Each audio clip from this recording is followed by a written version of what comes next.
Este tema que vamos a ver ahora se llama criterio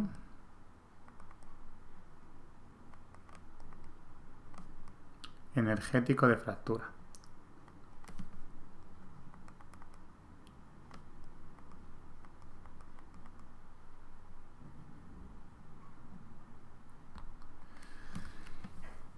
Hasta ahora hemos estado viendo que si teníamos, cuando no teníamos grietas, calculábamos la tensión que estaba sufriendo un elemento, ¿vale? Y si esa tensión superaba un límite elástico, decíamos que se rompía. Luego, cuando hemos visto el criterio tensional de fractura, hemos dicho que tenemos un valor de K sub I y cuando ese valor de K sub I llega a un valor de K y C, se rompe. Pues en el criterio energético de fractura vamos a hacer un poco el mismo proceso. Vamos a calcular un valor de G. G es lo que se llama la tasa de liberación de energía.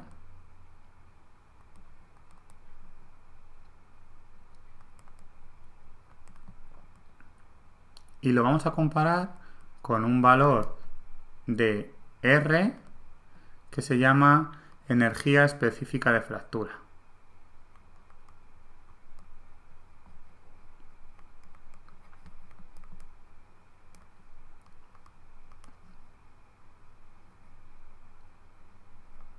Tanto G como R se miden en julios partido por metro cuadrado. ¿Qué me interesa que sepas? Pues que tanto sigma como K sub I como G son funciones, ¿vale? Van a ir cambiando, es cuando no se rompe el material. Y sigma sub I, K sub I C y R son valores dados, es el límite a partir del cual se rompen. Básicamente lo que vamos a hacer es calcular cuánto es el valor de la tasa de liberación de energía que hace que se rompa, es decir, cuando llegue a R. La tasa de liberación de energía se calcula como el trabajo que se está aplicando a una zona. Si le restas la energía potencial y le restas la energía cinética, lo divides en función, esto es una diferencial también, del área. Esto es la tasa de liberación de energía. Por suerte para nosotros nunca vamos a tener que utilizar esta fórmula. Lo que vamos a hacer es estar utilizando fórmulas con el desplazamiento. Imagínate que tú tuvieras una pieza como esta, ¿vale? Que tiene una altura L, un ancho W y un ancho B, ¿vale? Entonces, si tú estás haciendo aquí una fuerza, por la ley de Hooke, que ya conoces, sabes que se produce una deformación de tanto que sigma es igual a E por epsilon, ¿vale? Sigma es igual a fuerza partido por área, en este caso, fuerza partido por W por B. Eso será igual a E por epsilon, que es el incremento de L partido por L, pero en este tema el incremento de L lo voy a llamar desplazamiento U partido por L total. U también se mide en metros, ¿vale? Es el desplazamiento, te lo voy a poner aquí. U es el desplazamiento.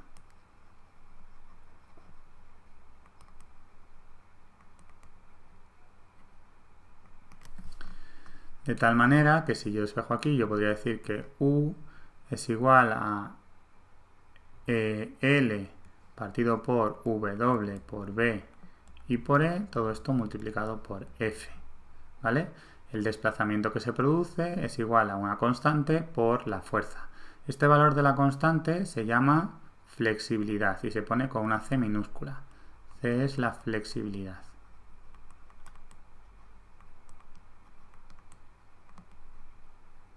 Si este elemento no tuviera ninguna grieta, la flexibilidad sería justo este valor de aquí, que calculo con la ley de Hooke. Pero, ¿qué pasaría si apareciera aquí una grieta de tamaño 2A, suponiendo que 2A sea mucho más pequeño que W?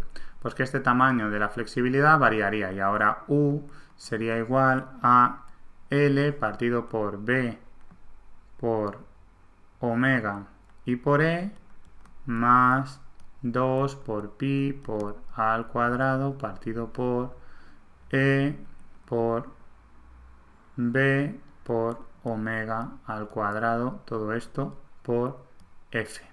Es decir, que mi flexibilidad variaría y ahora es C en función de A. Vamos a utilizar esta flexibilidad como ejemplo de una pieza en el que tengo una grieta que, fíjate que la grieta está en el lado contrario a B, B es el lado contrario a la grieta, y voy a utilizarla como ejemplo, pero en muchos problemas te darán valores diferentes de la flexibilidad o incluso te pedirán que lo calcules.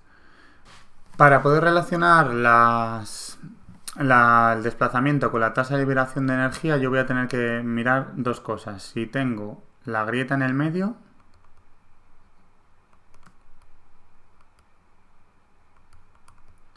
o la tengo en un borde. Si la grieta está en el medio, la fuerza que hace que se rompa, F crítica, tendrá que ser igual a 4 por R por B. B recuerda que es el donde no tienes la grieta, ¿vale? Dividido entre diferencial de U entre diferencial de A. En cambio, si la grieta está en el borde, esta fuerza crítica que hace que se rompa será igual a 2 por R por B partido por diferencial de U entre diferencial de A. Recuerda que yo te he dicho que R es la tasa de liberación de energía cuando se rompe la pieza. ¿Qué pasa si todavía no ha llegado a romperse? Esta relación se sigue cumpliendo, pero en lugar de hablar de fuerza crítica voy a hablar de F y en lugar de hablar de R voy a hablar de G, pero es exactamente igual, diferencial de U partido por diferencial de A.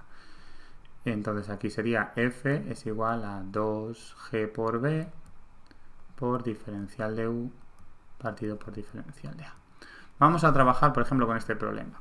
Como quiero calcular cuál es la fuerza que hace que se rompa y estoy justo en el medio, la grieta está en el medio, pues lo que voy a hacer es calcular cuánto vale diferencial de U entre diferencial de A. Es decir, que diferencial de U entre diferencial de A será igual. Esto es constante, así que nada. Y aquí me queda que son 4pi por A partido por E por B por W al cuadrado multiplicado por F.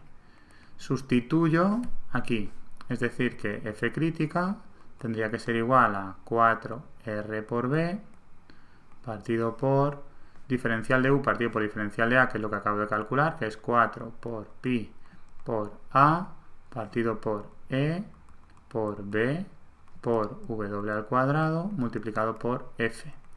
Ten en cuenta que estoy calculando el momento que hace que se rompa, es decir, que esta fuerza será la fuerza crítica y esta A será A sub 0. Tanto A sub 0 como F crítica es un valor. Si yo quisiera calcular cuánto vale la fuerza en cualquier momento, yo podría calcular esta F, sustituirla por la F en general, la A en general y esto sería G.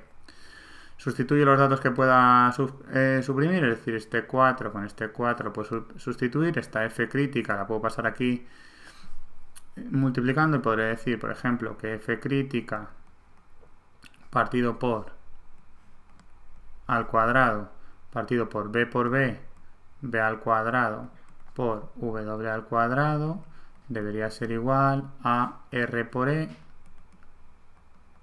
partido por pi y por A sub 0. Fíjate que fuerza partido por área es tensión, es decir, que la tensión que hace que se rompa en este caso sería igual a la raíz cuadrada de R por E partido por pi y por A. Esta fórmula la podemos usar siempre que estemos hablando de una grieta que esté en el medio y que sea mucho más pequeña que el ancho de la pieza. En algunos problemas te van a pedir que relaciones el criterio energético de fractura con el criterio tensional de fractura. Se relacionan cuando estás en R, relacionas con la K y C. Cuando estás en G, calculas la K sub I, todavía no se ha roto. Esto es una función, esto es un número. Y tienes que dividir en dos tipos de casos, que estés en tensión plana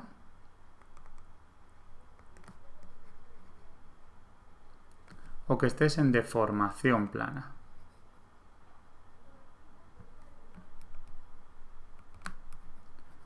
Tensión plana es que todas las tensiones estén medidas dentro de un plano. Por ejemplo, podría ser un depósito de pared delgada. En un depósito de pared delgada, si te acuerdas, el tensor de tensiones es 0, 0, 0, 0, sigma teta, 0, 0, 0, sigma z. Como tenemos todas filas, solo son ceros en la fila R, podemos suponer que todo está pasando solo en el plano teta z y ya está, tensión plana.